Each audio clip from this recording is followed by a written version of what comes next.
গত ভিডিওটাতে আমরা দেখছিলাম ভিলেন কিভাবে কনফিগারেশন করে। তো আজকে আমরা দেখব ইন্টার ভিলেন কিভাবে কনফিগারেশন করা যায়। ইন্টার ভিলেন আসলে কি, আমাদের যে আলাদা আলাদা ভিলেনগুলো আছে, আমরা তো এইখানে ভিলেনে শুধু অনলি সেম ভিলেন আইডিতেই ডাটাটা ট্রান্সফার করতে পারি। আলাদা ভিলেন হইলে আমরা কমিউনিকেশন করতে পারি না বা প্যাকেটটা পাঠাইতে পারি না। এই যে আলাদা যে ভিলেন আইডি বা ভিলেন আছে আলাদা আলাদা, এই ভিলেনগুলোর মধ্যে সেই কমিউনিকেশন করার জন্য ইন্টার ভিলেন করে থাকি। যেমন আমাদের ভিলেন 10 এটার সঙ্গে ভিলেন 20-তে অনেক সময় ডাটা ট্রান্সফার করা লাগতেই পারে, যেন আমরা ভিলেন 10 থেকে ভিলেন 20-তে ডাটাগুলো পাঠাইতে পারি। এই জন্যই আমরা সাধারণত ইন্টার ভিলেন করে থাকি। তো ইন্টার ভিলেন করার জন্য আমাদের কি করতে হবে, সুইচের সঙ্গে একটা রাউটার কানেক্ট করতে হবে।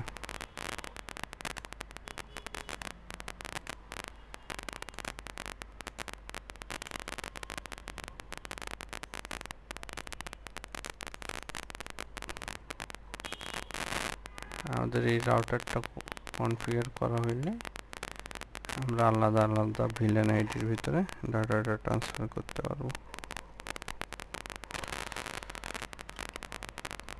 তো আমাদের রাউটার কনফিগারেশন করার জন্য কি করতে হবে, রাউটার থেকে আমাদের CLI মোডে যেতে হবে। এখানে সেম রাউটার কনফিগারেশন করার মতো enable configure টার্মিনাল। সাধারণত রাউটারের ক্ষেত্রে কি হয়, আমাদের পোর্টগুলো বাই ডিফল্ট অফ করা থাকে। প্রথমে আমাদের পোর্ট অন করে নিতে হবে। ইন্টারফেস FA বা fast ethernet 0x0, no shutdown. আমাদের রাউটার পোর্টটা অন হইল। এখন আমাদের এইগুলোতে এই পোর্টে ভিলেন কনফিগারেশন করতে হবে। সেমভাবে আবার ইন্টারফেস FA 0x0.10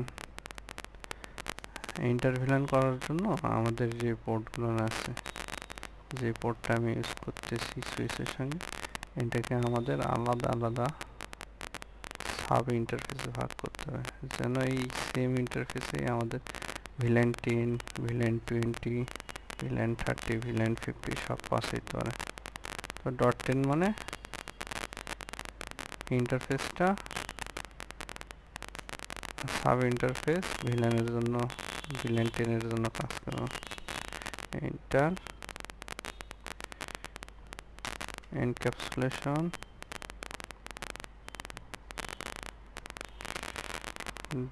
.iq, এই জিনিসটা আপনাদের একটু দেখতে হবে। এটা হচ্ছে কি, ভিলেন ট্যাগ। আমরা যে প্যাকেটটা পাঠাবো রাউটার পর্যন্ত 802.1q প্রোটোকল, এইটা প্যাকেটের সঙ্গে একটা ভিলেন আইডি অ্যাড করে দিবে, যেন প্যাকেটটা তার নির্দিষ্ট গন্তব্যে পৌঁছাইতে পারে। VLAN ID 10, IP address 10.10.10.1, sub printer subnet mask .0, no shutdown, exit same ভাবে ইন্টারফেস FA 0x0.20 ভিলেন 20 এর জন্য encapsulation protocol 802.iq, VLAN ID 20, VLAN 20 এর IP অ্যাড্রেস 10.10.11.1, 255.255.255.0। No shutdown. আবার এক্সিট। আমাদের ভিলেন 30 একটা আছে, এটার জন্য interface fa0/0.30 encapsulation.iq 30 IP address 10.10.12.1 255.255.255.0 no shutdown exit। আরেকটা কি বাকি থাকলো আমাদের, villain 50 interface fa0/0.50 encapsulation.villain id 50 IP address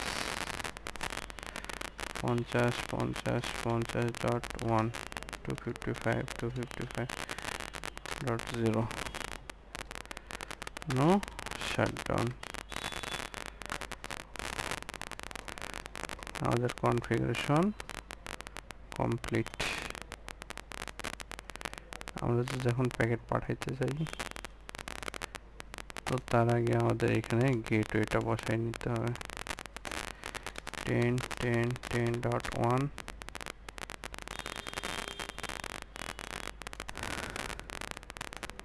10.10.11.1 same ভাবে 10.10.11.1 ভিলেন 10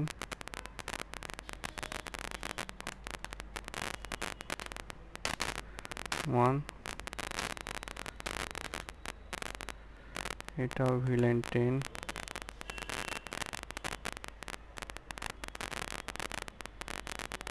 এটা ভিলেন 20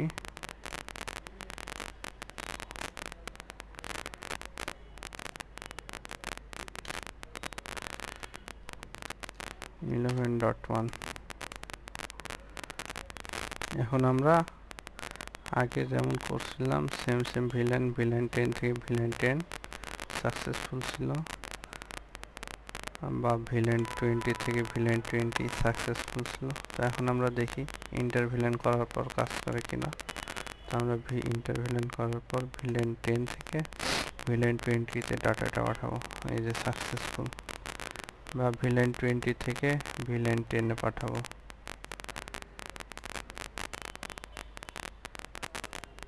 সাকসেসফুল। আবার পাঠান, সাকসেসফুল। তো চলেন আমরা একটু সিমুলেশনে দেখি আসলে কাহিনীটা কি হয় যখন আমরা ভিলেন 10 থেকে ভিলেন 10-এ পাঠাই। দেখেন আমরা সিমুলেশনে কি দেখতে পারি। প্যাকেটটা এইভাবে গেল,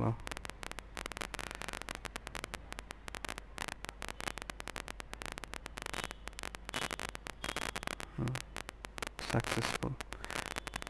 কিভাবে প্যাকেটটা গেল দেখলাম আমরা ভিলেন সেমের ক্ষেত্রে, কিন্তু ভিলেন আলাদা হলে কি হয় এটা আমরা একটু দেখি। ভিলেন 10 থেকে আমরা ভিলেন 20-তে পাঠালাম মনে করেন।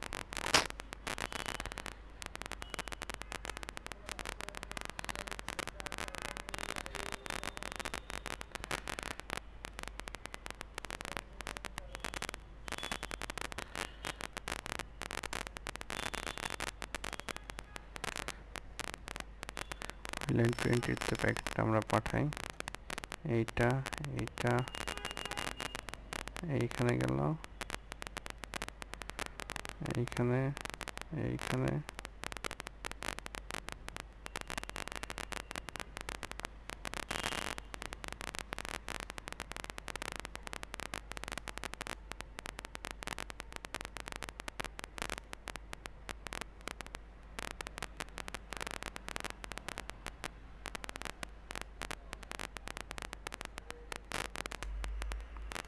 দেখেন এইখান থেকে এইখানে,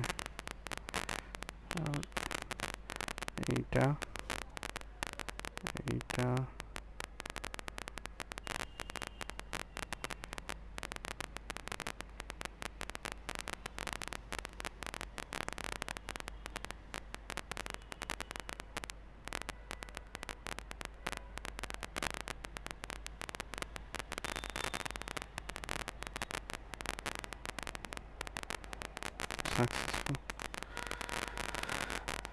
তার মানে এটা এখানে কি দাঁড়াইলো, যখন আমরা সেম ভিলেনে পাঠাচ্ছি এটা সুইচের মাধ্যমেই যাচ্ছে, কিন্তু যখন আলাদা আমরা ভিলেনে পাঠাচ্ছি তখন প্যাকেটটা আমাদের রাউটার হয়ে তারপর আলাদা ভিলেনে যাচ্ছে।